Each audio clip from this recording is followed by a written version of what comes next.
Welcome to Late Night Story. When the world goes silent and shadows stretch longer, some stories awaken, whispered only to those still awake. So put on your headphones, turn down the lights, and let me guide you through the quiet hours. If you're listening alone, you're exactly where you need to be. If everyone can leave a comment to let me know where you are listening from in the world, don't forget to subscribe before you drift too far into the dark.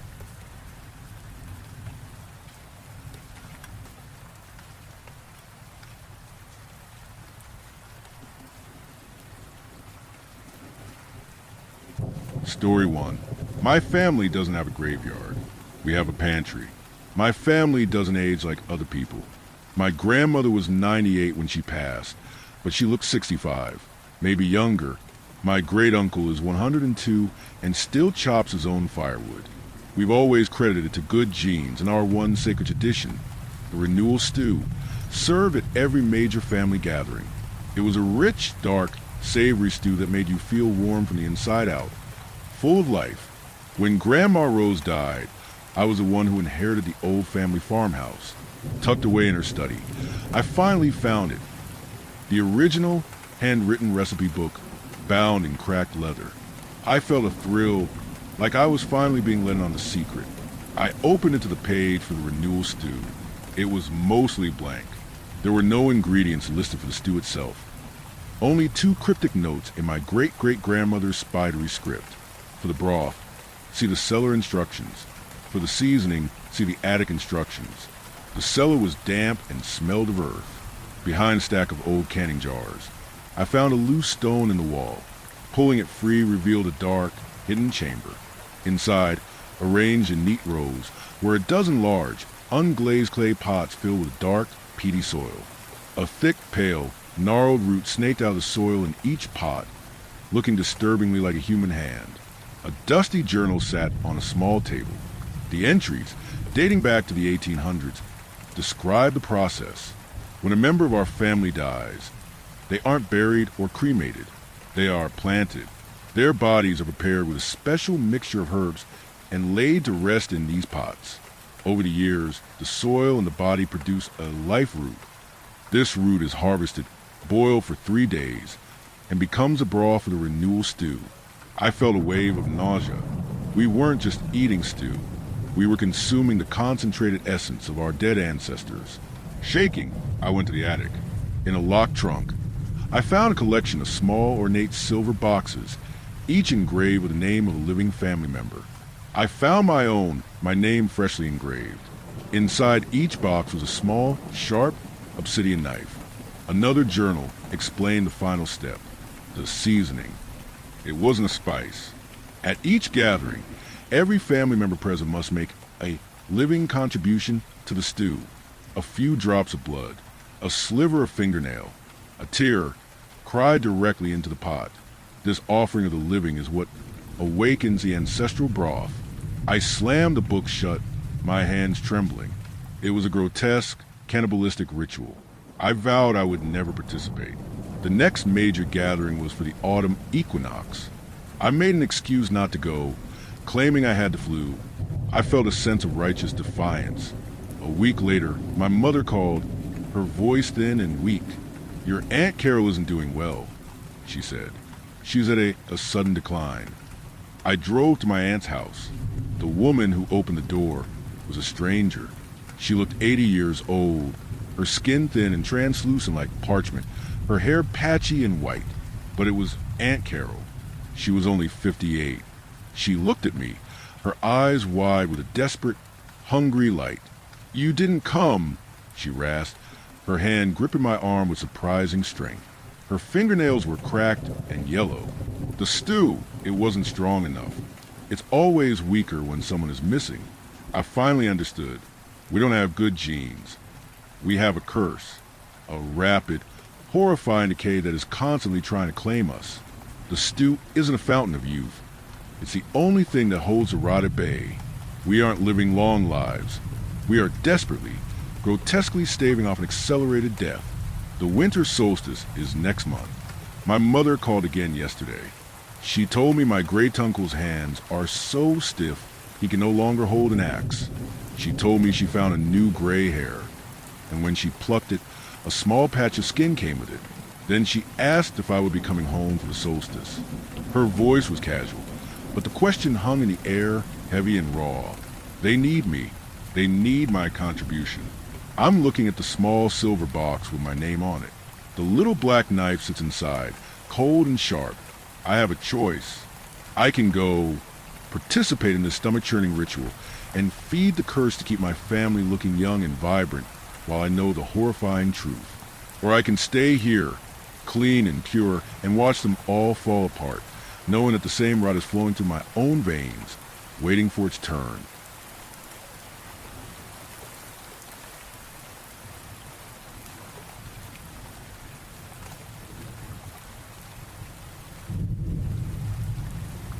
Story 2. My fire alarm moves at night and I can't sleep. I'm a 32-year-old male and have been living in my apartment for a few years. The building is an old Victorian house in New England that has been renovated into a duplex. My upstairs apartment is empty and I live alone on the first floor. I suffer from severe insomnia. As I'm writing this, it's 10 in the morning. I'm at a complete loss at how to explain all of this. Last night, I experienced true hell. I'm still frozen in shock and fear. Please tell me I'm not losing my mind. 3 nights ago, my bedroom fire alarm started moving. I'm aware this is a small thing, and with my insomnia, it could easily be explained away as a hallucination. As soon as I shut the lights out, I find myself staring at this tiny green flashing light on my ceiling by the bedroom door. One blink every 10 seconds. Blink, the light was suddenly 5 feet to the left. Another, and the light moved again. I turned my bedside lamp on, thinking I may have a firefly playing tricks on me. The alarm was in its rightful home, and there wasn't another light source in sight. I continued testing this theory. Timing the light flickers in the pitch black, the light would flash, then flash again several feet away. At one point, there were 2 flashing lights nearly 10 feet apart.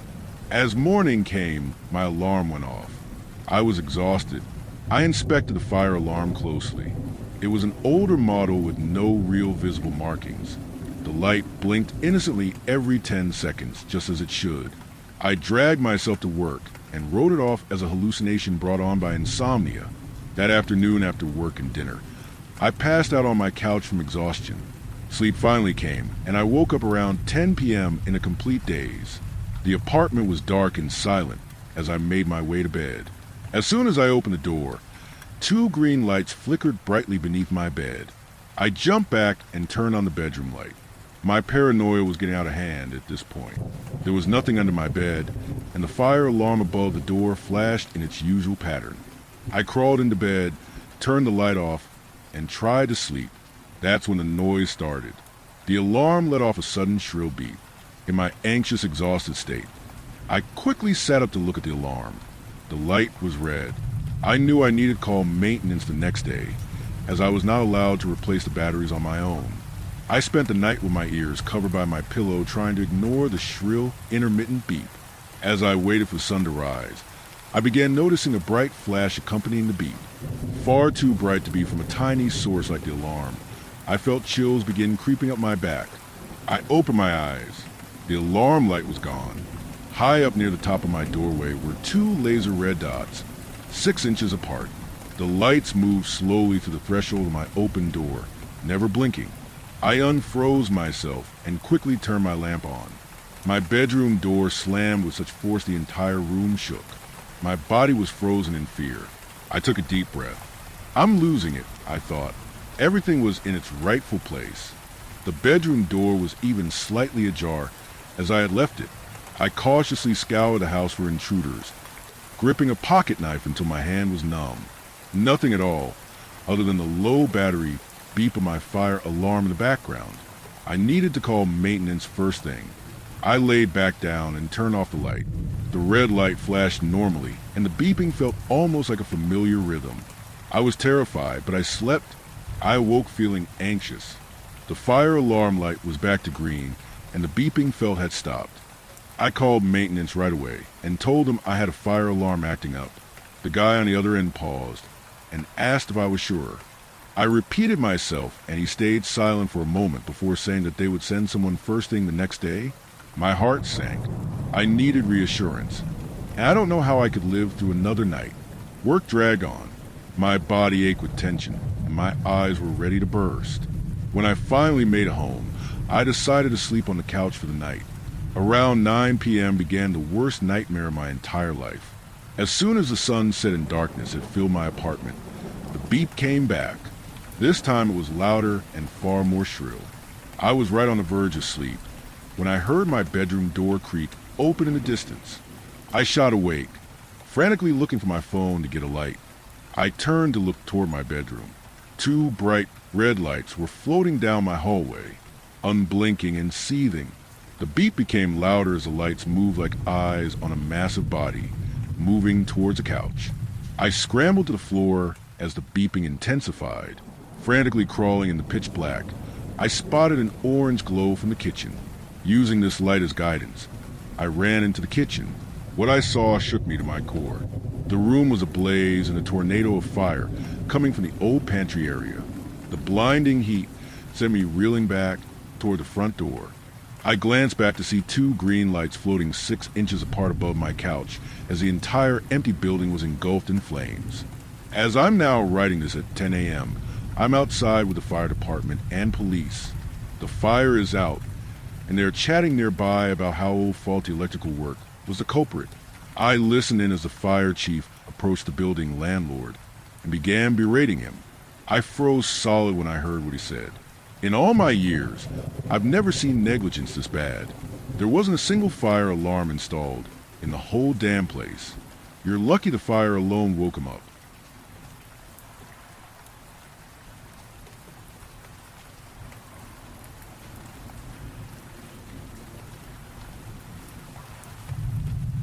Story 3.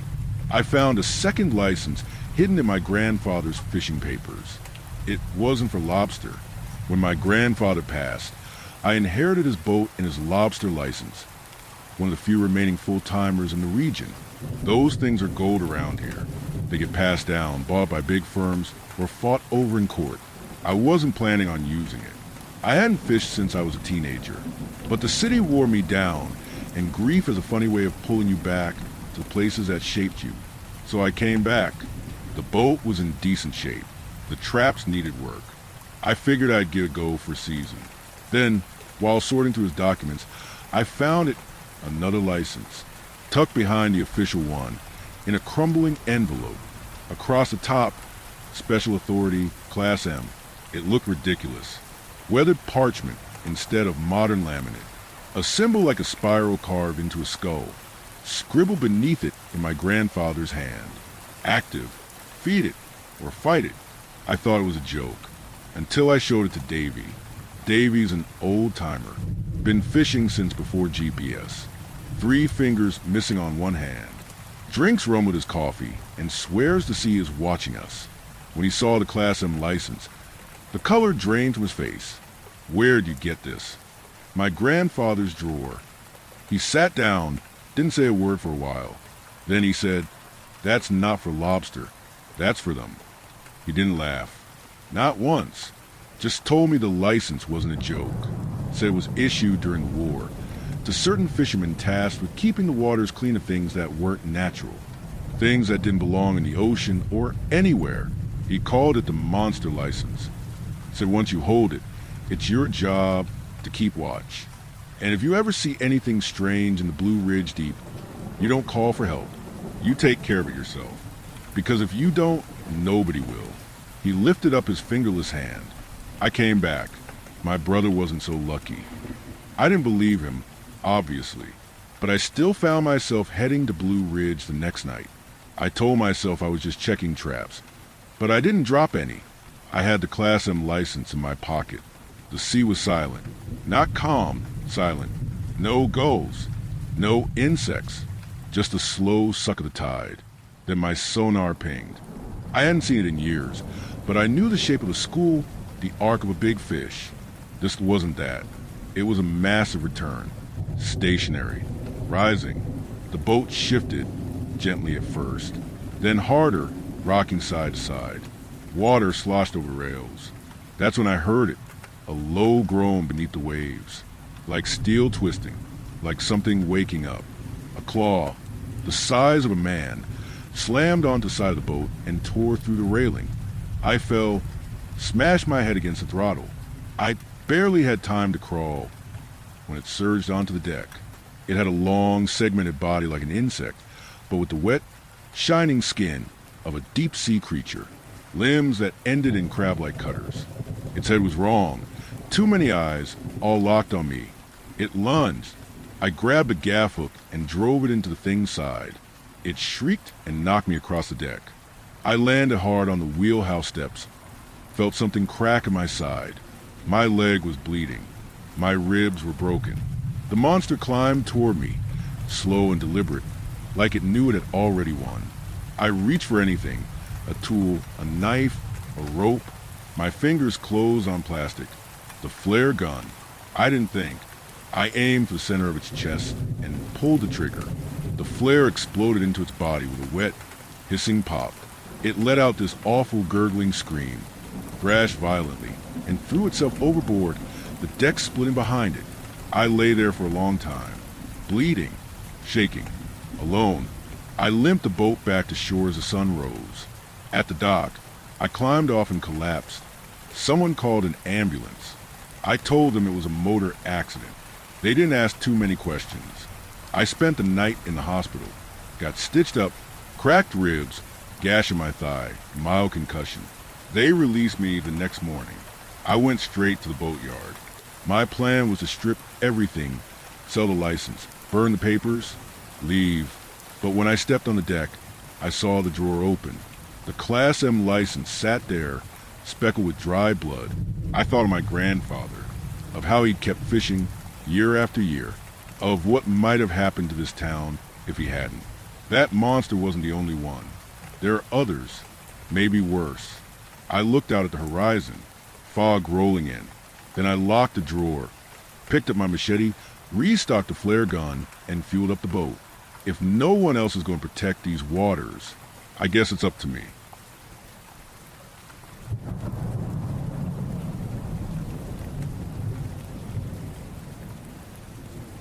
Story 4.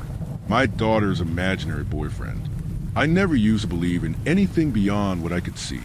I'm not religious, not spiritual, not even superstitious. I fix roofs for a living, drink my coffee black, and fall asleep to old war documentaries on the couch. Simple man, simple life. But that changed when my daughter started talking about her boyfriend, her imaginary boyfriend. Her name is Lily. She's 7 years old, blonde hair, soft eyes, loves jelly sandwiches with the crust cut off. She's the kind of kid who leaves notes in my lunchbox that say, "I love you, Dad," with little doodles of stick figures and smiling suns. Her mother died when she was 4. Car accident. I was the one who had to tell her. I remember holding her while she cried, saying over and over, "It's okay, Daddy. I still have you." So, yeah, it's just been us two since then. And we've made it work. Until about a month ago. That's when she told me about Peter. I was washing dishes after dinner. She sat at the table, swinging her legs, humming something tuneless. "Daddy," she asked. "Yes, sweetie, do you want to meet my boyfriend?" I chuckled. "Your boyfriend? Aren't you a little young for that?" She giggled. "He says age doesn't matter." That gave me pause. "Who's he?" "Peter," she said, like I was dumb for not knowing. "He's nice. He plays games with me in my room. And he says he's going to marry me when I turn 8. I dried my hands and knelt next to her. "You know imaginary friends aren't real, right?" She frowned. "He is real. He just doesn't like when grown-ups see him." That night, I checked her room before bed, looked under the bed, in the closet, usual parent stuff. Nothing there, just a few dolls, some drawings, and her nightlight glowing purple. I kissed her goodnight. As I closed the door, I thought I heard whispering. I figured it was her playing pretend, but then things started to get strange. I'd wake up and find her bedroom door wide open. Lights on. Stuff moved around. I once found all her dolls piled in the bathtub, their heads turned toward the door like they were waiting for someone. I asked her about it. Peter likes to redecorate, she said. Another night, I heard music playing softly from her room. I opened the door. It was one of those creepy music box lullabies, but we don't own a music box. She was sitting cross-legged on the floor, staring at the corner, smiling. There was nothing there. I asked her who she was looking at. She said, "Peter's showing me what he looks like." I asked her to describe him. She said, "He's really tall, like taller than the ceiling, but he bends down to talk to me." That didn't sit right. The drawings were next. It started with one taped to the fridge. Innocent enough. Crayons, blue sky, green grass, stick figures. At first glance, I thought nothing of it. Lily always drew her and her mom, or her with a princess crown, or holding balloons. But this one was different. In the middle stood a small figure, clearly Lily, wearing her favorite yellow dress, the one with the bunny on it. She was holding hands with something tall, much taller than the trees behind them. The figure was black, not colored black, pressed black, like she had pressed a crayon, so hard the paper had torn in places. It had no face, no arms, just long, stretching fingers reaching from where the hands should be, and its head, a tall, oblong oval with slashes where eyes shouldn't be. There were no clouds in the sky, no sun, just red streaks hanging from above like bleeding rain. I called her over. "Sweetie, who's this?" She smiled proudly. "That's me and Peter. We're playing outside." I tried to keep my voice even. "And the red lines? Those are sky scratches. Peter said they happen when he's happy." I found more over the next few days. In her backpack, under her pillow, one taped inside her closet, each one worse than the last. Peter standing in her doorway, impossibly thin, with arms that reached the floor. Peter curled up at the foot of her bed, with a mouth stretching across his entire chest. Peter floating outside my window, staring in. But the one that shook me the most, she drew my room. And it was exact, down to the crooked lamp on my nightstand and the crack on the ceiling. In the picture, I was asleep, and standing over me was Peter, his hand inches from my face, his head tilted unnaturally far to the left. And in the top corner, written in her uneven handwriting, "Peter says he likes you." That night at dinner, I asked her gently, "Lily, why did you draw that one of me sleeping?" She didn't even look up from her mashed potatoes. He told me to. "Why does he want you to draw him?" She paused, then shrugged. "He likes pictures. He says they make things realer, and he thinks you look silly when you snore." I felt cold, like something just walked across my grave. That night, I couldn't sleep. Every creak of the house made me twitch. I left the hallway light on like I was a kid now. At 3:12 a.m., I woke with a start. No dream. Just woke, like something whispered in my ear. The air felt off. Stale. I sat up. The bedroom door was wide open. I never sleep with it open. I stared at the doorway, heart hammering. Darkness seemed thicker out there, not just absence of light, but something watching, and faintly, just barely. I thought I saw something long and tall slip out of view, as if it had been standing there a second before. I tried to be rational. I even considered taking her to a child psychologist. But then she stopped eating, stopped playing, just sat in her room, mumbling. I started recording her at night, set up an old baby monitor with motion detection. I didn't expect to catch anything. I wanted proof nothing was happening. I wish I hadn't looked. At 2:44 a.m., her door opened by itself. No wind, no creaks. It opened. Then, slowly, her blanket slid off the bed. She didn't wake up. Something moved by the foot of her bed, not quite visible, just shadows distorting. The camera glitched. Just once. When it came back, the room was empty. So was her bed. I ran to her room in a panic. But she was there, curled up in a corner, eyes wide open, whispering. He took me to the inside-out place. I couldn't get her to explain. She just kept saying the same thing. Peter has a place. It's quiet there. No skin, no sound, no time. I told her Peter had to go. She started screaming, said if I made him leave, he'd get angry. She told me he doesn't like when people say he's not real. That's when it gets messy. I started burning the drawings, threw away the nightlight, put salt at her window, like some old superstition. I was desperate. That night, I heard Lily talking again. I stood outside her door. Listen, her voice was shaky. No, please don't make me. Please, I'll be good. Don't hurt Daddy. I threw the door open. No one was there but her. She looked at me with tear-streaked cheeks. He doesn't like you anymore. The final straw came 3 nights ago. I was asleep on the couch. I woke to the sound of humming. Lily's voice. I looked up, and she was standing on the ceiling, upside down, like gravity didn't apply. Her eyes were rolled back, and she was humming a song I didn't recognize. Behind her, in the shadows near the corner, something tall moved. I couldn't breathe. I couldn't move. Just watched. Then, suddenly, she collapsed. I ran to her, held her. She whispered in my ear. He says, "You saw him. Now you have to come too." I'm writing this from a motel. I packed our bags, grabbed Lily, and left that house. She hasn't spoken since. Only stares at me. Sometimes smiles in her sleep. Sometimes whispers in a voice that doesn't sound like hers. I thought imaginary friends went away. I thought kids grew out of them. But I think Peter's real. And I think he's older than anything we understand. I don't know what he is. But I know this when Lily turns 8. She says they're getting married.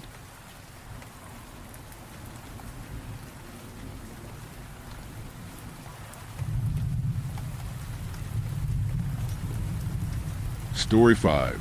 My Sister's Dream. Before I start this, I want to say that this is a 100% true story that happened to my sister, and that my family has a very, very weird history with dreams, especially me, my sister, our mom, and my sister's dad. My sister and her dad definitely have it the worst, though. My sister was always, I guess you'd say, in tune with spiritual and paranormal things. She was the kid that always claimed to see ghosts and would talk to people who weren't there. My sister is 7 years older than me, and most of the paranormal things she experienced were before I was born. So a lot of this is based off of her memory and our mom's memory. I also have very weird dreams, but mine come to me in an almost premonition kind of way. I've heard it described as déjà rêve. I get them so vividly and regularly that it actually affects choices I make in real life. For example, I once had a dream that my dad woke me up and asked if I wanted to go to Chick-fil-A. I said yes, and while on our way I pointed at something out the window. He looked where I pointed, and the next thing I knew we had crashed. I was sitting in the car barely conscious, looking over at my dad, who I could tell was no longer alive. As I felt myself starting to lose consciousness in the dream, I was woken up by my dad asking me if I wanted to go get Chick-fil-A, to which I swiftly said no. Now I know that had nothing to do with my sister, but I felt I had to share some of my own spooky dream experiences to show that I'm honestly used to it and almost desensitized to an extent. However, something about this specific set of dreams she had never fails to send shivers down my spine, and occasionally it'll even tear up while telling it. For some context, me and my sister are half-siblings, same mom, different dad. Now, my grandpa on my dad's side was a Vietnam vet who unfortunately decided to take his own life when my dad was in his early 20s. Neither me, my mom, or sister have met the man.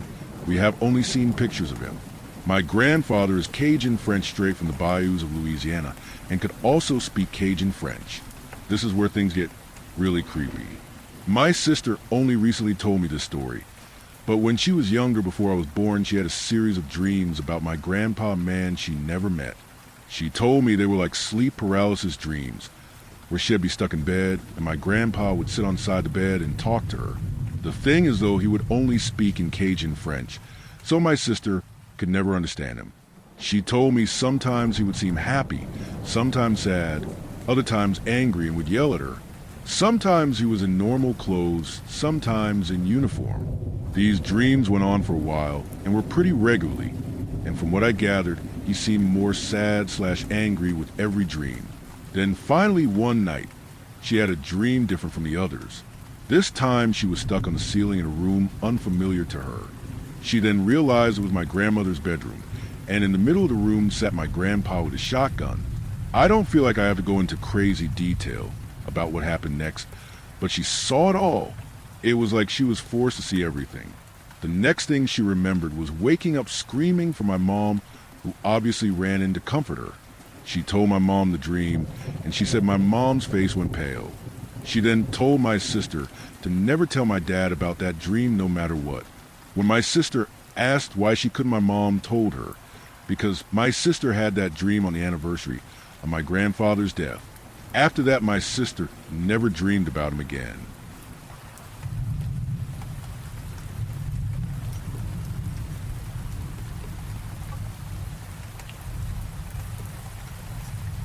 Story 6. My wife left the hotel room and never came back. We were traveling and stopped in a ratty old town and got a room in their ratty old hotel. It was more stale than scary. I was so tired, I couldn't even bring myself to watch TV. I lay atop the blankets because I am always wary of covering myself with hotel blankets. It's like crawling into a used human cocoon. I still fell asleep fast though. My wife evidently did not. A few hours or so later, I don't really know how long, I woke to her fussing around in the bathroom. Afterward, she left the room. She closed the door gently so as to not wake me. I figured she was just grabbing something from the car. But 30 minutes passed and she still hadn't returned. I was starting to get worried and annoyed. I had to drive another 7 hours in the morning. I turned on the light. There was a low hum of vents, but it was otherwise silent. Her phone and the room key were missing, but the car keys were still there. So she hadn't left the building. Or if she had, she went on foot. But where would she even go? I called her and she didn't answer. I texted her, but it read, "Lucy, beloved wife has silencer notifications." I opened the door and the electronic mechanism made its sound. I peered down the hallway and there was no one on either side. Now the irritation was crawling up my skin. How selfish of her. Doesn't she know I have to drive in the morning? Didn't she consider that? I found her in the lobby on the phone. She had hot tea in a paper cup. I said, "Lucy," in a whisper hiss. She jumped. "Oh, hi. What the hell are you doing?" "Talking with my sister." "Why didn't you answer your phone?" She took the phone away from her head and looked at it. "Babe." "Sorry, I had my notifications silenced.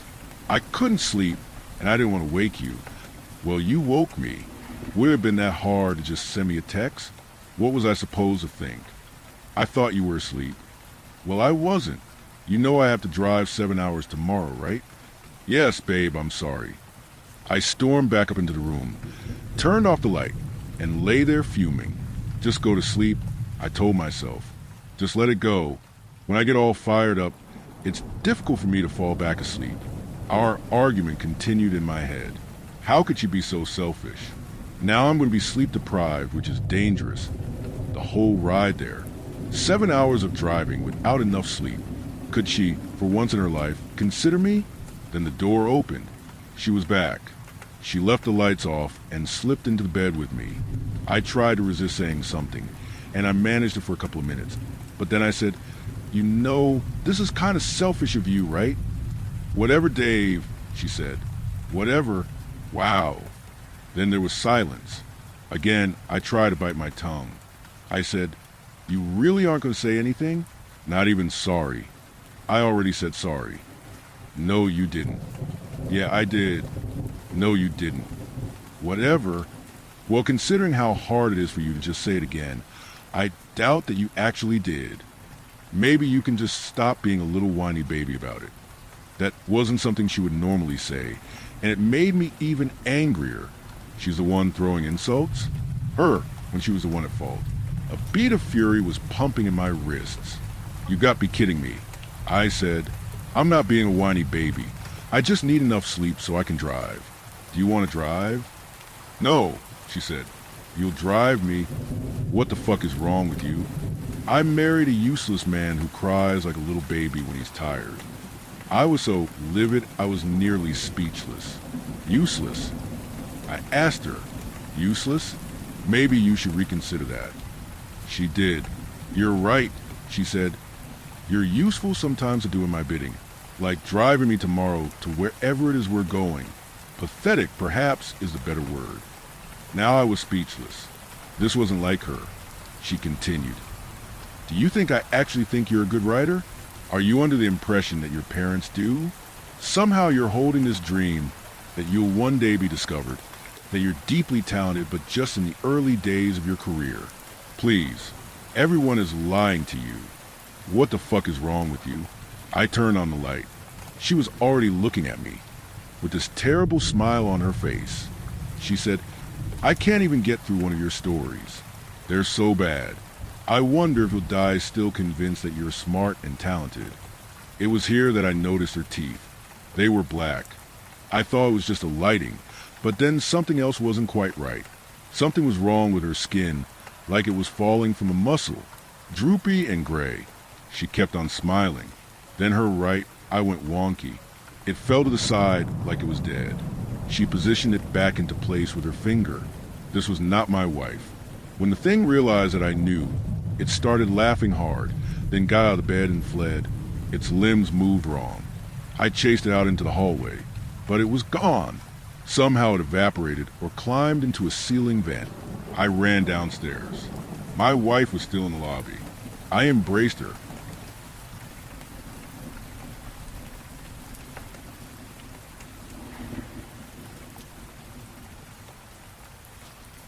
Story 7. Dragon Slayer. You know, I thought we were off the hook this year. I really did. We've always tried to make the holidays extra special for our son Davy. However, he was 11 this year, and in my opinion, too old for going door to door in costume. If I had asked my dad to go out at that age, I'd have gotten a drunken laugh and a bruised arm as he led me back into my room with it. We always try to be better than our parents though, right? It didn't help matters that our son chose a stage of life to let his imagination run rampant. Most children grow out of things like the boogeyman and imaginary friends long before age 11, but not our Davy. For him it was apparently all just getting started. It was difficult for me to understand at times, but I can't say I didn't envy him at some moments. The family I was born into forced kids, boys especially, to grow up faster than what was necessary. I suppose at the end of the day, I was happier with it being this way. That still didn't bring me much solace about trick-or-treating though. Here it was, still weeks away from Halloween, and Davy demanded to be a Rubik's Cube. My wife. Val was as crafty as the next mother was, but whether or not she had the time to be proved to be a different story. Nevertheless, I began looking for large, cardboard boxes and color construction paper booklets. I'd even gone as far as to wonder if I should get some high-gloss, clear paint to paint over the color pages for authenticity. Deciding against in the end, I took the supplies home, feeling like I'd done a good thing for my child. I placed everything sans box on the corner of the table where it sat and sat. In our defense, we were severely low on sleep. Val and I's time in the evenings is precious to me. The times after dinner where we smoked, laughed, hugged, and talked about our days was often the only thing that kept a smile on my face through the workday. And Davy was fucking that up. We had a routine down, and a good one too. I'd get home from work. Val and I would usually make dinner together. We'd gather around a table to talk to our son and eat, then send Davy outside to play, so we could have some time to ourselves. We'd call him in when it was dark out, have him wash, unwind and go to bed, rinse and repeat. The timing of it was absolutely perfect, until it wasn't. Davy had been coming in crying, all upset about some creature he'd seen outside in the woods. While we did live in a heavily wooded area, the animal he described to me didn't sound like anything I'd ever heard of before. The amalgamation of features coupled with the bipedal way it functioned, Val and I were convinced this was something made up in the boy's mind. Maybe a product of watching television too late at night, or a terrifying, tall tale told on the school bus by much older boys. He described thick, red-veined tissue and paddle for hands. There was one eye on the top of its head, and one off to the side and down low, and other nonsensical things only a child can come up with. I know my earlier statement of my son fucking things up seems cold or harsh, and I apologize for that, But you've got to understand that I put up with it for a long time before I hardened myself to a child's fears this way. We both did. If I had a quarter for every damn time Val looked at me with pouting eyes as he whined, silently urging me to check it out for our only child's peace of mind. And every time my back would groan as I grabbed my jeans off the floor to put back on and place my aching ankles back into my work boots before following him out to the woods, the land that the creature called home. And every damn time, Davy's face fell with disappointment, as if responding to an accusation unuttered into existence. Because every time was the same, nothing would be there. A leaf-speckled labyrinth of tree branches were the only thing to see for what seemed like miles.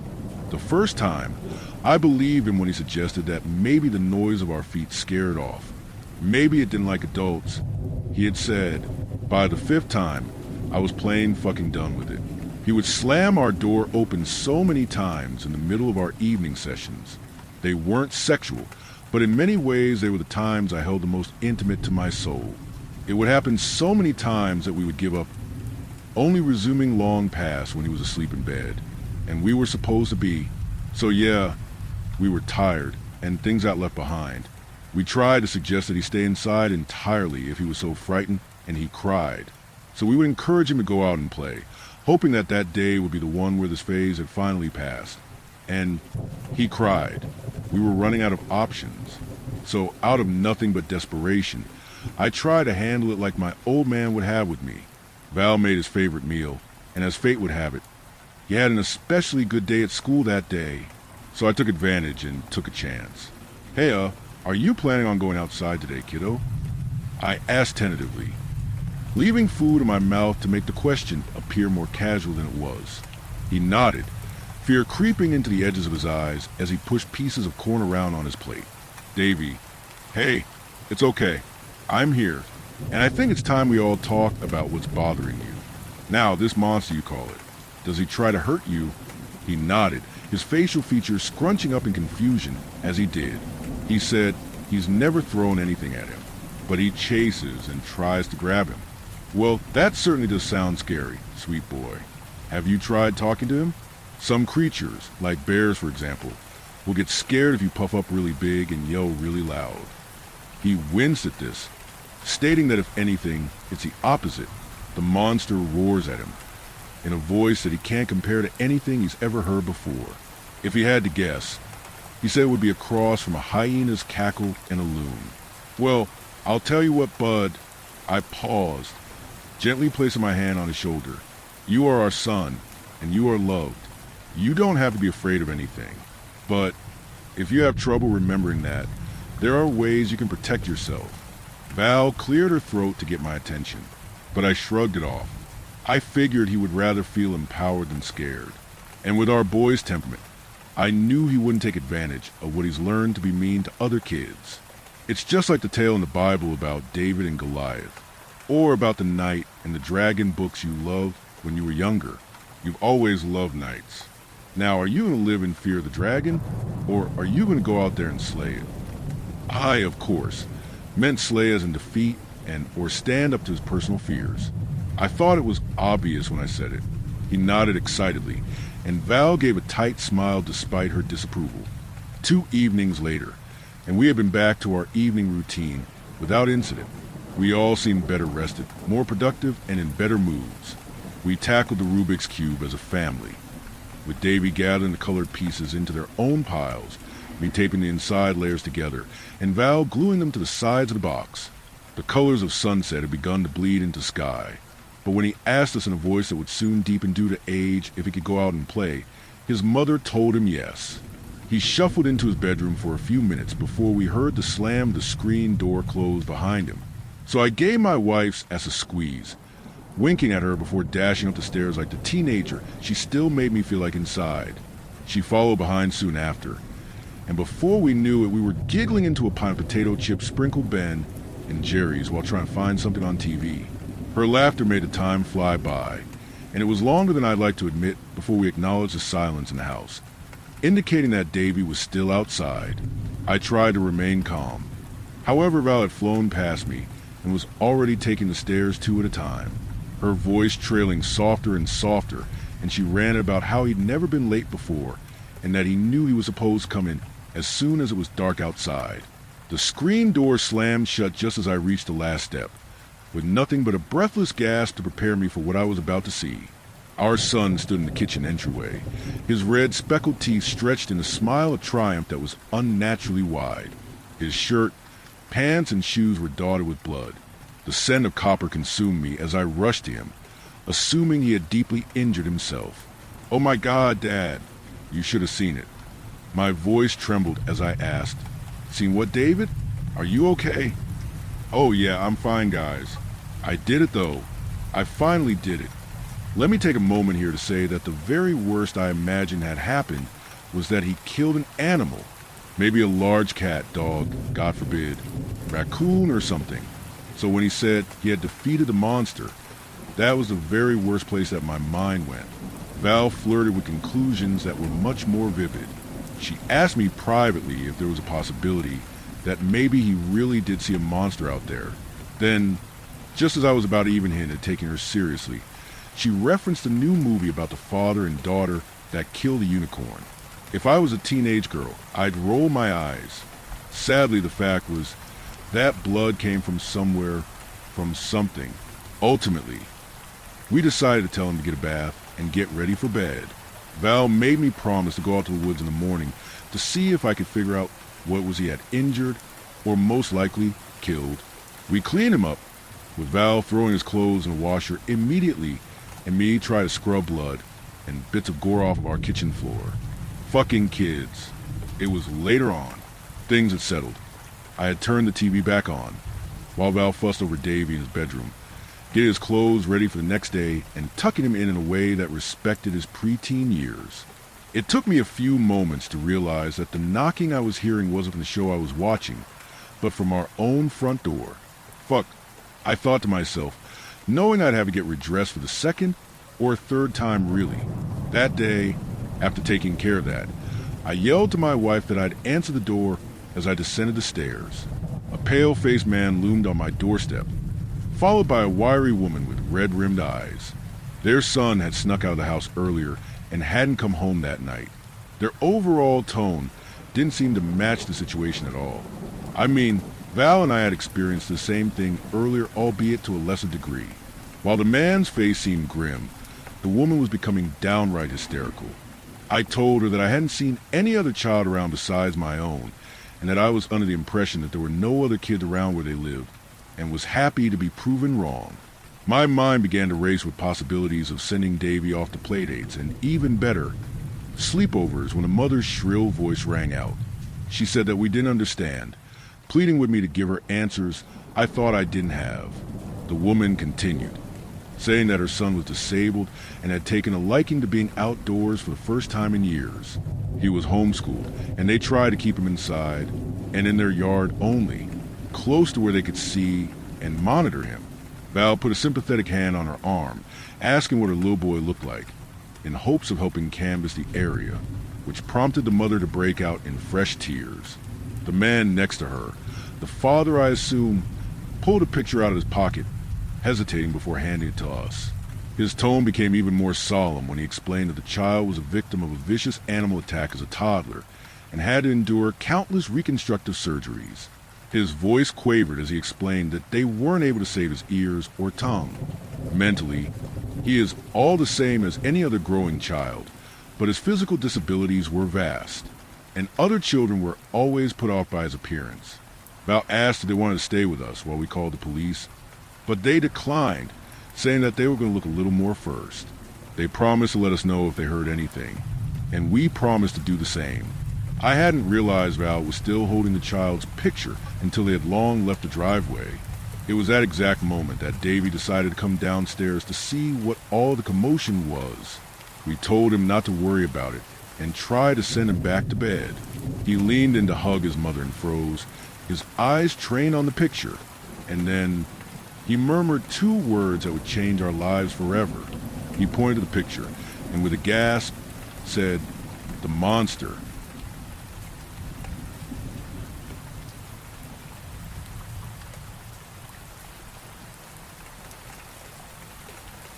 Story 8. I spent my whole life vowing not to be my father. Now, my daughter is starting to look at me with the same fear I used to have for him. I have a wife and a 7-year-old daughter. I love them more than anything. Every morning, I make my daughter pancakes, and I let her put on way too much syrup. Every evening, I kiss my wife and tell her about my boring day at the office. I am a normal, boring, loving husband and father, and I have built this life, brick by boring brick, as a fortress against the man I came from. And I want you to know that my entire existence is a reaction to him, and my greatest fear is that one day I will become my father. And now I think it's happening. My father was a hard man. He came from a long line of hard men who work with their hands and believe the all existence will bend the knee to them by mere force. He worked in construction, and he carried the hardness of his work into our home. Our house was his property. My mother and me were his property too. He told us this often. "You belong to me," he'd say, his voice a low, rumbling threat. "This family, this bloodline, it will not be weak. You will be made in my image." To him, pain is the way to bend anything to your will. When I was 8, I got a B+ on a math test. He took off his belt, and the lesson I learned that night had nothing to do with long division. It was about the sting of leather on skin, the hot shame, the metallic taste of blood in my mouth. And to be frank, I never got another B+. When I was 12, I wanted to quit the soccer team. I wasn't the best player, and the coach was a screamer, just like him. My father's response was simple. He locked the pantry and the refrigerator. "The strong eat," he said, sitting at the dinner table, eating his own steak while I watched. "The weak learn to be strong." I didn't eat for 2 days. I didn't quit the team. My mother tried. In the beginning, she was a buffer, a soft place of land. She'd tend to my bruises, sneak me food when he was out, but years of his cruelty eroded her. She became quiet, jumpy, a ghost in her own home. The beatings weren't just for me. A dish dropped, dinner 5 minutes late. A glance he misinterpreted as defiance. Anything was a reason. I'd lie in my bed at night, listening to the muffled thumps from their bedroom, my hands clenched into fists under the covers, hating him with a purity that felt holy, hating him for his cruelty, and hating her just a little for enduring it. When I was 16, she left. She packed a single bag while he was at work and just disappeared. She didn't leave a note. She didn't say goodbye. She didn't look back, not even for the son she was leaving alone with the monster. I can't blame her. Not really. You can only live in a war zone for so long before you flee. But her absence created a vacuum, and his attention fell solely on me, and the forging intensified. The day I turned 21, I left too. I walked out with a backpack and $200 to my name. He stood on the porch, his arms crossed over his thick chest. He didn't try to stop me. "The world will break you," he said, his voice flat, "and you'll come crawling back. You're my son. You can't escape what you are." I didn't look back. I swore to myself that day that he was wrong. I would not be him. I would be kind. I would be gentle. I would build a life so full of love and warmth that would burn away his shadow. And for 10 years, I thought I had succeeded. I met a wonderful woman. We got married. We had a beautiful daughter. I built my fortress. I was safe. Then, 3 weeks ago, the call came. It was a hospice nurse. Her voice was detached. My father was dying. He had lung cancer, and it was aggressive and fast. He didn't have much time, and he was asking for me. It's his final wish. She said, my decision was absolute. No. Good. Let him die alone. Let him face his end without the son he tried to break. Let him rot. The hatred, which I thought I had buried, was still there, hot and alive. I told my wife I wasn't going. I saw the look on her face. It was not a judgment, but a deep, sad understanding. "I know what he did to you," she said softly, taking my hand. "And you don't owe him a thing. But our daughter, she's never met her grandfather. Maybe this is the only chance she'll ever have. Not for him, for her. So one day she can know where half her comes from." She paused. And maybe for you, too. So you can see him as just a dying old man. So you can finally let him go. Her kindness is my greatest weakness. She was right. I was doing it for her and for our little girl. I was doing it to prove, once and for all, that I was not my father. A kind man sees his dying parent, no matter what they'd done. The hospice was a quiet, sterile place that smelled of bleach and fading hope. He was in a private room. When I walked in, I barely recognized him. The man who had been a titan of muscle and rage, a roaring fire that consumed my childhood, was now just a pile of sticks under a thin white blanket. His skin was yellow and translucent. His breathing a shallow, wet rattle. All the strength, all the power was gone. All that was left was a hardness in his eyes. He saw me, and a flicker of something passed over his face. Not joy, not relief, something else. Recognition. I stood by the bed, my wife and daughter waiting nervously in the hallway. I didn't know what to say. "You wanted to see me," was all I could manage. He coughed, a dry, rattling sound. "The girl," he rasped, his voice a ghost of its former power. "Is she strong?" "She's happy," I said, my voice cold. He held my gaze. Not the same thing.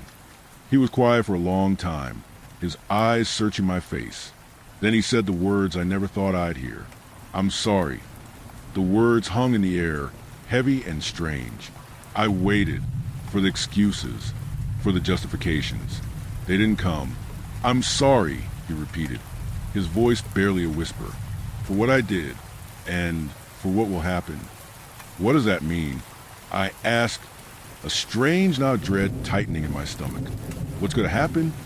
He tried to smile, but it was just a grimace of pain. He reached out a trembling, skeletal hand and gripped my wrist. His skin was cold, but his grip had a shocking, wiry strength. "It's a full circle, son," he whispered, his eyes boring into mine. "We all end as we began. It's just the way of things." And that was it. His eyes lost their focus.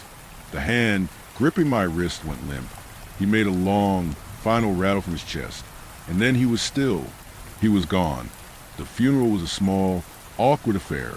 A few of his old work buddies, a distant cousin. I said the words you're supposed to say. I accepted the condolences. And then I went home, feeling empty. I didn't feel relief. I didn't feel closure. I just felt hollow. The first week was normal, but then I started to notice things, small things. It started with my hand. I was washing dishes, and I noticed a strange, dry patch on the back of my hand. I looked closer. It wasn't just dry skin. It was a fine, web-like pattern of cracks, like a drying riverbed. I put lotion on it, but it didn't help. The next day, the patch was larger. Then it was my eyes. I've always had my mother's eyes, a light, warm hazel. One morning, I was brushing my teeth, and I looked in the mirror and I froze. My eyes weren't hazel anymore. They were a cold, steely, unforgiving gray. They were my father's eyes. I stumbled back from the sink, my heart pounding. It was a trick of the light. It had to be. I spent the next hour flicking the bathroom light on and off, moving to different rooms, staring at my reflection in windows and spoons. It wasn't a trick. They were gray. They were his. My temper started to fray. I was always a patient man, but I found myself snapping. My wife asked me a simple question about a bill, and I bit her head off. My daughter spilled her juice, and I yelled at her, my voice so sharp and loud it made her cry. The moment the words were out of my mouth, I was horrified. I would apologize profusely. I'd hug them, tell them I was sorry, that I was just tired, stressed from my father's death. They were forgiving, but it kept happening. This core of cold, hard anger was growing inside me, an invasive weed in the garden of the life I'd so carefully cultivated. The breaking point, the moment that sent me here, to you, happened last night. My daughter brought home a drawing from school. It was a picture of our family. Me, my wife, her. She'd gotten a gold star on it. She was so proud. I told her it was wonderful. Then she showed me a math worksheet from her backpack. She'd gotten 2 questions wrong. Something inside me snapped. The disappointment I felt was irrational, outsized. It was not my own. It was his. I heard myself speaking, but the voice felt like it was coming from someone else. "This is not good enough," I said, my voice low and cold. I tapped the paper, my finger jabbing at the red X's. Two wrong? Two? I don't raise daughters who make mistakes. I don't allow for weakness. You will be the best. You will not fail. You will be made in my image. The words hung in the air, echoing in the quiet kitchen. My daughter's face crumpled. Tears streamed down her cheeks. My wife just stared at me, her face a mask of shock and a dawning, terrible fear. And I stared back, horrified, because I had just spoken my father's creed. The poison I had spent my entire life running from had just poured from my own lips. I ran to the bathroom and locked the door. I looked in the mirror. My father's gray eyes stared back at me, full of a cold fire. The cracks on my hand had spread up my arm, a network of fine, gray lines. And my hairline was receding, thinning at the crown in the exact pattern as his. It's a full circle. We end as we began. I'm so scared. I'm scared of what I'm becoming. Most of all, I'm terrified of what I'll do to my family when there's nothing left of me. I look at my daughter, and I see the fear in her eyes when I walk into a room. And that's how I know the forging has already begun. Please, is there anyone out there who knows what this is? A curse? A possession? Is there a way to fight it? A way to stop the circle from completing? I built a fortress of love to keep him out, but he was inside me all along, and he's finally breaking through the walls.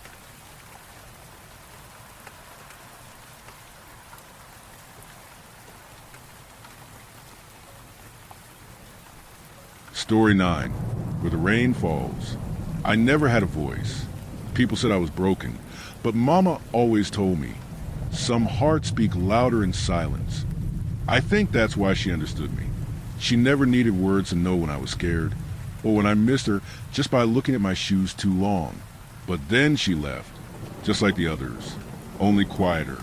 After that, it was just me and the wind, and Uncle Garrick. He wasn't really my uncle. Just someone who came when Mama got too tired. He moved into the house without asking, with eyes that looked like they'd seen too many endings. He never smiled, not even when I tried, but he never yelled either. That counted for something. I watched storms a lot after Mama left. I liked how the rain made everything blurry, like the world was too sad to stay sharp. The wind would hum through the cracks in the walls like it was singing to me. Sometimes I pretended it was Mama. Other times I hoped it wasn't. One afternoon, I found a crow with one wing twisted, lying by the pond near our backyard. He didn't make a sound, just looked at me like he was waiting. I brought him crumbs and named him Noir. He followed me after that, like I was a secret. We didn't talk, but I liked him anyway. That night, the sky turned a strange kind of dark, not black, but a bruised purple. The kind of dark that feels. Uncle Garrick stood at the doorway, staring into the storm like it owed him something. I sat by the window, holding my tin pail the one Mama gave me before she got sick. It still smelled like cinnamon. When the wind came, it howled like something alive. The house groaned, louder than usual. It snapped. The walls trembled. I curled under the table and squeezed my eyes shut. I wanted to scream, but of course I couldn't. Then everything stopped. No sound, no rain, just quiet. I opened my eyes and I was outside, lying near the pond. At first, I thought I made it. My chest felt light. The air was sweet after the storm. The trees stood still. The sky was soft blue, no clouds. I laughed. Not out loud, I never could, but inside, I laughed like my chest might float away. Then I turned and saw the house. It was gone, or what was left of it wasn't really a house anymore. Just broken pieces, like matchsticks snapped by angry hands. I ran or tried to, but the wind didn't push against me anymore. The grass didn't crunch under my feet, and no one saw me. People were there digging, shouting, crying. Someone pointed at the rubble. I followed their fingers. They found Uncle Garrick. He looked the same, calm, cold, still. Then someone whispered. The boy must have been on the back wall. My heart dropped. I backed away, shaking my head. No, I'm right here. I looked around for my tin pail. It was there, half buried beneath a beam, crushed. I reached for it, but my hand passed through it like smoke. I couldn't feel the ground. I couldn't feel anything. Then I heard footsteps behind me. Uncle Garrick. But he was different. He wasn't dusty or bruised like before. His eyes weren't just tired, they were endless. The kind of eyes that held too much silence. I told you, he said, his voice quiet like a funeral breeze. The house wouldn't hold. I shook my head, backing away, but he only stepped closer. Noir landed on his shoulder, silent as ever. You've been carrying her goodbye for too long, Garrick whispered. It's time. That's when I saw the truth, in his shadow, in the way the light bent around him. He wasn't my uncle. He was death, and he had come for me. I didn't cry. I don't know if I even could anymore. Behind him, through the trees, I saw light, faint, warm, and her, Mama. She wasn't sick anymore. Her hair shone like the sun. She had that look, the one that always said, "You're safe now." But I didn't move yet. I turned to the house, one last time, to the place where I hid under the table, to the spot where my voice should have screamed, but never did, to the boy still buried there, the one no one would hear again. Then I reached out and took Garrick's hand. It felt like closing a book I didn't want to finish. The wind picked up again, but it didn't howl this time. It hummed, soft and low, like a lullaby, and I walked into the light, holding Death's hand like a father's, quiet, warm, and full of goodbye.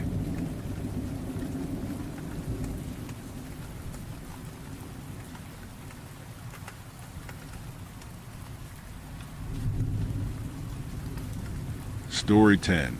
My retirement home's property manager is in a secret mutant tribe. My wife and I moved into a fancy place for old people right before the pandemic. It's a 55-plus co-op for people like us willing to pay the HOA fees for an on-premises movie theater, restaurant, golf course, and all kind of other amenities that cost an arm and a leg. We had almost a year to enjoy our new home before the coronavirus. Both of us were old enough to be at risk, but it was her lungs, not mine, that a respiratory infection collapsed. She died in our new home. I still live here, but economically speaking, our co-op never really recovered from the pandemic. At one point, the trash blocked up every disposal chute in the building because the board didn't have the money to pay maintenance men. The building was in dire straits when the current owner bought it in an all-cash deal. The ink hadn't yet dried on the transfer deed when new management showed up. They turned things around very quickly. I was happy that the hallways didn't smell like garbage anymore.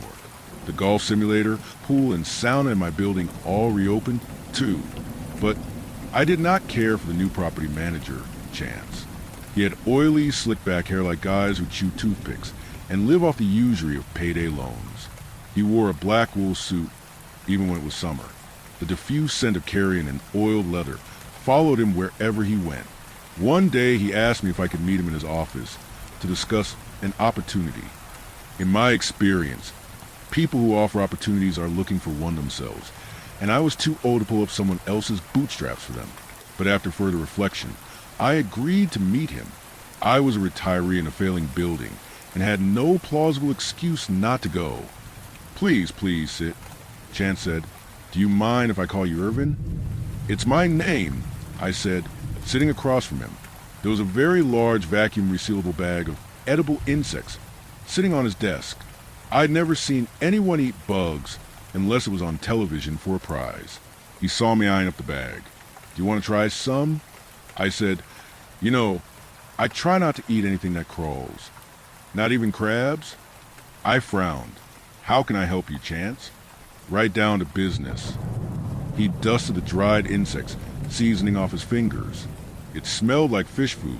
I can respect that. My old man hated chit-chat, too. Must skip a generation, I said. Anyhow, there are some new changes that the co-op is making, and I want to get your input before the next board meeting. I thought that your company buying the co-op meant you don't have to listen to the board. Yes, that's true, he said, pulling what looked like an electric blanket onto his lap from below his desk. It was already 78 degrees in his office. But I think it's better for everybody if we make a good faith effort to get on the same page. Okay, fine, but I'm not on the board. What do you need me for? You're a veterinarian. I raised an eyebrow. I hadn't been a veterinarian since the 90s. I'd mentioned my practice exactly 0 times since my wife died, and there was a good reason for that. If a bunch of old biddies think you can fix their Maltese's bowel obstructions, they will chase you to your doorstep till you do it. So, I said.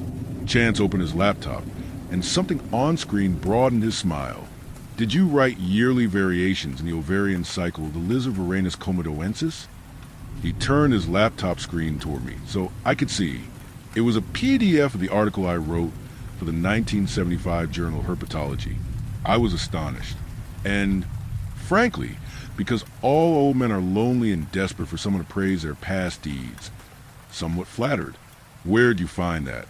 Listen, Irvin, Chance said, turning his laptop toward him again. You're an important part of what we're trying to do here. He started scribbling on a piece of paper. This is the address we'll be meeting at tonight at 8. I think it'll be worth your time to come. He handed it to me. I was confused. What was happening? Chance's desk phone rang. He picked it up and started talking like I was no longer there. I left his office, having no clue what any of this was about. It was a Chinese restaurant called Wulong Eatery, and it was inside an actual pagoda. It's several floors built into a tower of multiple tiers with overhanging eaves. Close up, I saw the whole building was made of wood. How had I not noticed a place like this? I'd been to this neighborhood 1,000 times. Inside, Wulong was decorated in the chinoiserie that you associate with socialites who ban people without costumes from their costume parties. A woman with the lithe frame and height of a model waited at a hostess stand with a red symbol carved into its front. I'm not one to notice this sort of thing, but the hostess had a terrible complexion. Flakes came off her face, neck, arms, fingers, everywhere. There was a single piece of dead skin in the unbroken shape of a whole ear hanging off of one of her earlobes. I was shocked, because other than her bad skin, she was good looking to a nearly extraterrestrial degree. You know the type? People so beautiful it's frightening to speak with them. Irvin. Chance called to me from just behind a lattice which screen carved with fancy fretwork. He was wearing his same black wool suit, even though it was hot enough for a late-night swim. I waved and walked over. Quite a place. Oh, yes, he said, placing his arm around my shoulder to bring me along with him. Wulong is an old haunt of ours. So few restaurants cater to our kind. You mean property managers? Ha! You're a rascal, Irvin. Right this way. He walked me into a private room the size of a basketball court. The walls were all shoji screens with paper panes. He slid one of the shoji doors shut once we were inside. Every surface was stone, and the floor sank down in descending rows of bench seating, like in theater in the round. It was an amphitheater inside the floor. People with the same alien good looks and eczema skin as the hostess filled every row. In the middle, at the very bottom, there was a waiting pool filled with dark green water. What was a room like this doing inside a restaurant? My instinct was to flee, but I'm far too old and far too well socialized to behave based on instinct. Come, Irvin, come. Chance nudged me forward a little harder than I would have liked. A woman with arms, as long as my legs, pulled me down next to her at the top row of seating. The woman flicked her tongue at me. It was as gray as it was pink and bifurcated, as deeply as a barbecue fork. I tried to get up, but Chance gripped my shoulders from behind and bore down with his weight. What the hell are you doing? I wasn't screaming yet, but I would be. The others in the amphitheater swayed in circles in their seats, and they chanted. They chanted human syllables through inhuman vocal cords. I didn't know the language, but the words were loud and clear. They kept saying, Sula Sutadari Kami, Sula Sutadari Kami, Sula Sutadari Kami. A group trance. Hold him. Chance screamed at the fork-tongued woman. She slithered in closer and wrapped palm frond arms around my narrow chest. She licked me as something dropped off of her face. It was a piece of dead skin the exact size and shape of her lip. It fell on the ground beside us. white and deflated like an empty cocoon. She smiled and it was grotesque. It looked like she had livid gums with cactus spines trying to push through from underneath where teeth were supposed to be.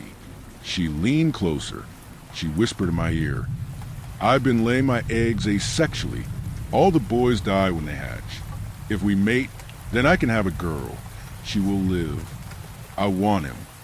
Another forked-tongued creature hissed from below. It could have been either male or female. I don't know. He's mine.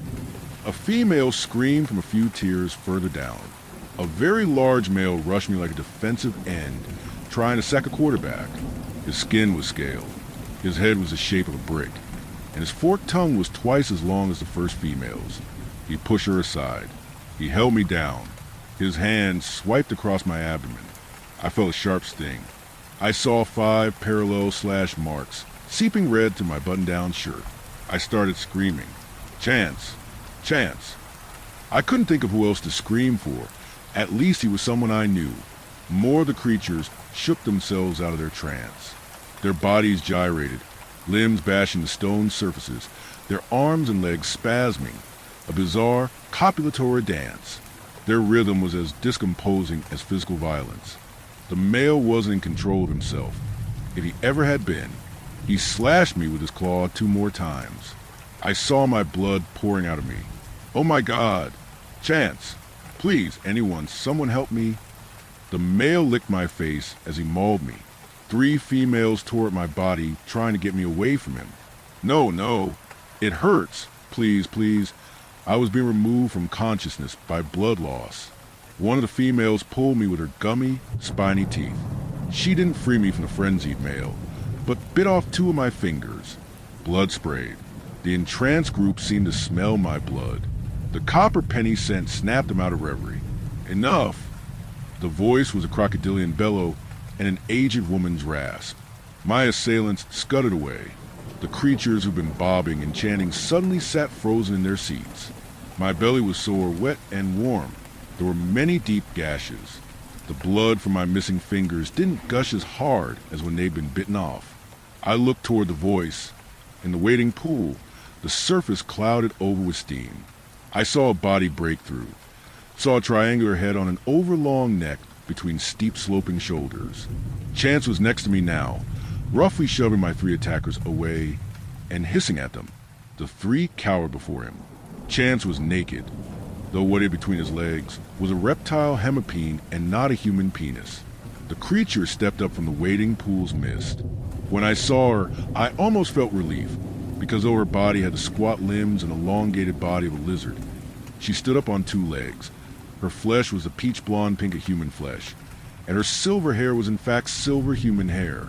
And she wore a very human thing to wear, a skirted one-piece bathing suit in a floral print pattern, just like any grandma taking an aqua Zumba class at the Y. In my delirium, I almost laughed at the thought that popped into my head. "Komodo Grandma, I have brought him to you," Chance said, lifting me from under my armpits like he was picking up a baby. "The Aya, I brought him to you," rattled Naga.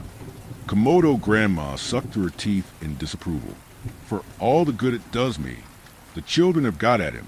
Do I need to disembowel convert?" Convert? I was weak, barely able to speak, vision swimming, but I was still conscious. She got on her belly and crawled up tier to tier. She slinked in right beside me. None of the others were as reptilian as Komodo Grandma. Was that why they cowered in fear of her? One moment, they were like hyperactive kids busting open a supply of paint in a rainbow over clean, white walls. The next they were seen, but not heard. A black border was closing in around my field of vision. I smelled and tasted the iron of my own blood in the air. I struggled to breathe. Komodo Grandma placed her hand on my chest. The fingers on her hands were each almost exactly the same size as any other. Nails extruded from her fingers in actual claws. "You're dying," she said to me. I could smell rotten meat on her breath. Her voice was all squall and groan. "I'm very sorry about that. The children are excitable, especially because Chance." She looked over at my co-op's property manager with a superior look of matriarch. Told them all about the lizard doctor. She pantomimed conspiracy and spoke to me behind her claw. I think they thought you were a lizard, in fact, who was also a doctor. I don't understand. I coughed blood. Komodo grandma sighed. It sounded like someone emptying water from a slide whistle. None of us really understand, Irvin. But here's what you need to know for right now. You're dying and I can save you, but you have to become one of us. Don't speak yet, she said, the huddle of humanoid reptiles crowding in around her like campers listening to ghost stories around a bonfire. You can say something when it's to save your life. My wife, I didn't want to, but I cried. Komodo grandma patted my chest. Will always be your wife, Irvin. I'm just trying to save her husband, and maybe get something from you in return. Her stubby, thick fingers pinched my wrist, and she slid whistle side again. Your pulse is going, Irvin. You have to choose. What's your name? I asked. Tootie, Komodo grandma said. That's a nice name. My wife's name was Mary Beth. Okay, Irvin, that's a nice name. Okay, but you're losing a lot of blood. I can't force you to choose, but I can't save you unless you choose yes. This is what they mean when they say, under the gun, Dot. She caressed my cheek with her lizard's paw. So what's it going to be, Doc? I looked at Tootie and saw a wonderful and ugly smile. I looked at Chance, holding his wool suit in his arms like a security blanket. When had he gone and got that, everything was questions. The world was confusion. Words were escaping. I saw Tootie's tribe watch us with the anticipation of children watching Mom cut the birthday cake. I thought of my wife alone in a hospital bed. I thought of the lockdown and no one at her funeral. I thought of our wedding and the vain arguments of our young marriage. The whole world in front of us and us unable to see it. Because what young couple could? And I wondered what she would say to me now, my wife Mary Beth. Wondered what she'd tell me to do. I wondered. Then I closed my eyes and I made my decision.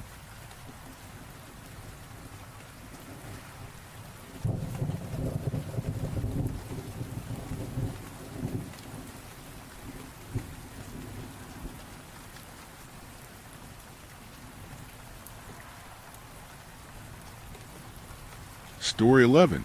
I think I might be addicted to something I didn't take. They say drug residue can seep into your skin, even through layers. That it clings to the walls, the carpet, the insulation. They say that buildings hold on to memories and never really let go of the things that happen inside them, ghosts and residue. That has to be what this is. Some kind of contamination. Some kind of exposure. Right? I work in hazardous materials cleanup. Mostly. That means cleaning up the mess after an untimely death. I'm no stranger to the unsavory details that come with the job. I've seen it all, the aftermath and remnants from every manner of accident. Overdose, violent crime, you name it. I've picked it up, but apartment complex D6 was different. Something from that place has stayed with me, lingering like an ache in my bones that I just can't shake. We were just supposed to do a standard sweep of the place. It was a decking job. These places can be extremely dangerous. Toxic chemicals from drugs or a lack of maintenance can hang in the air, among other hazards, so we took every precaution. We wore standard level 4 PPE, full-body Tycum coveralls with sealed hoods, dual-cartridge P100 respirators, triple-layer nitrile gloves taped at the wrists, steel-toed boots with Tyvek booties. We were even equipped with air quality monitors clipped to our chests. Fentanyl-taped radon, H2S, CO2. None of our sensitive chemical sensing equipment pinged when we entered, and yet whatever got to me cut straight through all of it. The building was quiet. For stories of crumbling red graffiti tag brick partially overtaken by weeds and vines. Ivy climbed its way up crooked balconies lined with black iron railings. Every window on the place was either boarded up or blacked out with plastic sheeting. Some of it left loosely flapping in the wind. The main entrance was sealed with plywood and steel bars, but the side door near the alley was propped open slightly with a pile of balled-up old clothing, above a security light that hadn't lit up since the power was cut back in 2011. That was our way in. We had a 3-person cleaning crew, Jess, Lazo, and myself. Our trio had gutted out and scrubbed dozens of locations. Everything from mold in condemned nursing homes, to hauling rotten meat out of an abandoned school cafeteria in midsummer. Hell, we even pulled a bunch of sleeping bags out of cracked den that were nearly liquefied with human waste. Disgusting. I know, try not to lose your lunch. But nothing, and I mean nothing, made me feel sick like building D6. So what's the story with this one? Just asked, her voice muffled by her respirator. I filled them in with the details. It had been abandoned for 14 years after an irreparable infestation of mold had caused some of the residents to become ill. Ever since, it's been prime real estate for homeless squatters and drug addicts. Cops called 6 times in the past year by neighboring residents because of noise and fights on the property. 5 deaths either from overdose or exposure. The place was a complete write-off. The quiet side municipality ordered it to be torn down, but first they wanted scrub for 2 reasons. The first being to make sure there's no squatters inside when they knock the place down, and the second being to ensure there's not dangerous contaminants that may hurt the demolition crew. That's where we come in. It was about 6:30 a.m., just after sunrise, when we'd made entry with our tools ready. Lazo hesitated on the steps. Something's off, he muttered. Smells of copper and gutter wine. Telltale signs of human occupancy. It was possible there were people inside, but with my guard up, I pushed the side door open and called out. Room service, anyone home? Not a soul to be heard. Inside was a damp hallway, every surface slick with condensation, and the rain-soaked carpeted floor squished under my boot. Obviously that door had been open for quite some time. We made our way down the hall, keeping an eye on our air quality monitors, and came to the first apartment. The doorknob had been completely removed, and it opened with a slight touch. The place was a mess. Overturned furniture and garbage littered the living room, and the wallpaper curled and peeled from nicotine-stained drywall. There was even a toddler's sneaker laying beside a broken ceiling fan on the floor. Just one. I'd gone a bit deeper into the apartment to look for any signs of life, while the others screened the living room for drugs or anything dangerous. The next room is where this nightmare really began. In the master bedroom lay a mattress in the middle of the floor. It wasn't just stained. Something was imprinted. No, indented into it. The shape of a curled-up human body had decayed directly into the foam. Head, shoulders, hips, knees. A human outline sunk into rot. The stain was brownish black and shimmered slightly in the air above it. Hey guys, I shouted. Somebody died in here. Looks like they laid here for a while too, but there's no body. I heard the others enter the room behind me. Holy shit, Jess whispered as she crept up beside me to take a photo to show our contract holder. That's when I noticed a charred spoon lay in the center, blackened and fused at the handle like it had been heated until it bent. Beside it was a melted syringe stuck to a Bible, the page beneath it ironically reading, "Let not the unclean pass." Hey, do you guys remember that time we cleaned out Quiet Side Sanitarium? Laz said, kicking aside debris from a torn open sofa cushion. Christ, Jess snorted. The one with the raccoon in the pantry? Nah, that was the old cafeteria. I mean the sanitarium, where you duct taped a mannequin to the gurney and scared the living shit out of Miles. Oh, yeah, she grinned. I thought he was gonna puke in his respirator. Didn't you almost swing at him, Miles? I shrugged. Looked like a damn body. In the dark, everything looks like a damn body. That's the point of the joke, man. Laz laughed. We gotta get you to loosen up somehow. Just because you're the senior on the site doesn't mean you can't piss yourself like the rest of us. I gave him a dry smile. Joking was fine, but some things just weren't all that funny to be laughed at to me. Death was one of those things. That's the last time I remember being with them, Jess and Lazo. We'd split up to sweep the rest of the apartments on the ground. Slowly but surely we made our way through them. Most were completely emptied out or just as trashed as the first. I had gotten a bit ahead of the others and made my descent into the basement, leveled down a staircase. Headed downstairs. I radioed in. Okay, keep your mic on, Jess answered. I clicked the flashlight fixed to my chest rig and descended cautiously. The plywood steps flexed under my weight. The movement caused dust in the air to stir, obscuring my flashlight beam and clinging to the visor of my gas mask and coating my suit. In the next apartment, a kitchenette came first. Rusted cabinets. a tower of old empty pill bottles on the stovetop, and a pan filled with old dried something. The previous occupant had fashioned a crucifix out of bent silverware and electrical tape and hung it above the microwave. At that point I'd seen enough and proceeded further, walking through what I'd assumed was a bedroom door. But looking around, I had found myself back in the hallway. I must have got myself turned around in the darkness somehow. So I turned, and then I was back in the kitchenette again, but the room looked different. The pill bottles were stacked in 2 towers instead of 1, and the makeshift crucifix was upside down. I froze, my heart beginning to beat faster. This was frightening. I thought somebody had to be in here fucking with me in the dark. What the hell had just happened? I took a step back and turned to leave. The hallway was gone. The door behind me was shut now, but I didn't hear it close at all. I grabbed my radio and keyed the mic. Jess, Laz, I need somebody to come get me. I don't know what I did, but I'm lost down here.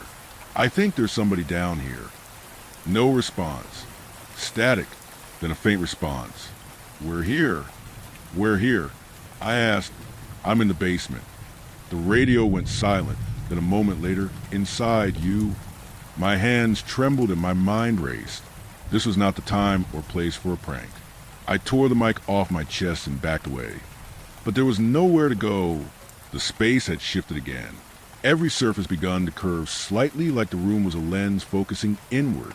Then the wallpaper began to peel, revealing a change of color from off-white to grayish-green, like mold and ash. What the hell? I whispered to myself, panicking now. I noticed an open doorway to my right and broke into a run, sprinting through it, and something brought me to an immediate halt. I had nearly just ran straight into an elevator shaft sealed off with a wall of wooden planks. Turned to look over my shoulder. I could see the doorway I just ran through was gone. No further away. Where I had just come from was now a long, narrow hall with a shut door at the end. This was insane. Something was either seriously wrong with this place or wrong with my head. Focusing back on the planks in front of me, I managed to squeeze my gloved fingers through a crack between 2 of them, and with a few hard pushes, I pried one loose and it fell. Looking through the opening, there was no elevator, just an open black shaft. Suddenly, a putrid smell of ammonia blasted through my mask's filters from the opening. I turned back, retching from the smell. The door was gone. In its place was just a concrete wall. No doors. What the hell is going on? I screamed out loudly, trying my radio again. It was no use. The battery was now reading dead. The area had changed. Had I no other option but the elevator shaft? My stomach lurched at the thought. Turning around again to face it, it too was gone. The elevator shaft was gone. In its place was the staircase I'd used to enter the basement, except I was now at the top again, and they went down, and a sudden and obvious thought crossed my mind. Was I high? Had I pricked myself on a drug needle and accidentally injected myself something? No, there's no way I would have felt it. Then I pressed my palms over the filters on my mask and inhaled to test the pressure. They weren't loose, they had a perfect seal. If I hadn't gotten jabbed, and I wasn't inhaling fumes, then what could be happening? Rooms don't just change their shape. Either I had been exposed to some kind of drug, or I was having some kind of mental breakdown. I was no longer acting consciously. I was in full panic. Without hesitation, I began down the stairs quickly. This was the only way I could go right. Did this building have a sub-basement? No, the floor plans didn't show that. But it had to, because as I descended the sagging staircase, there was a steel door. Above it was a small plaque that read sub-level 1. I tried the door's push handle. Nothing. Locked, and it was heavy. There's no way I could break this open without a crowbar. The stairs continued down, sub-level 2, sub-level 3. All locked. The walls changed to raw stone as I descended. This can't be real, I screamed, slamming my hands against the walls. Let me out of this place. I had passed several more locked doors. Finally, the stairs came to a bottom. All that was there was a single rusted steel door with a security glass window, flickering with a dull light behind it. I scanned the walls with my flashlight. This was the only way.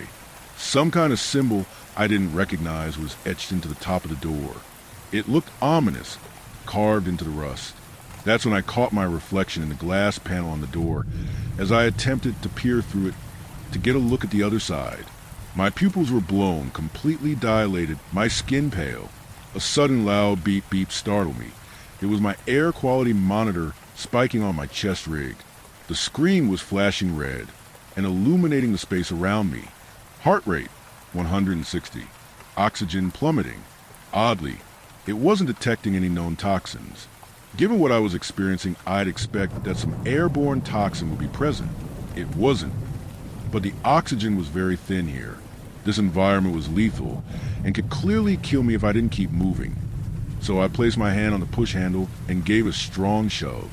It was heavy, but it creaked open with a sharp metallic creak.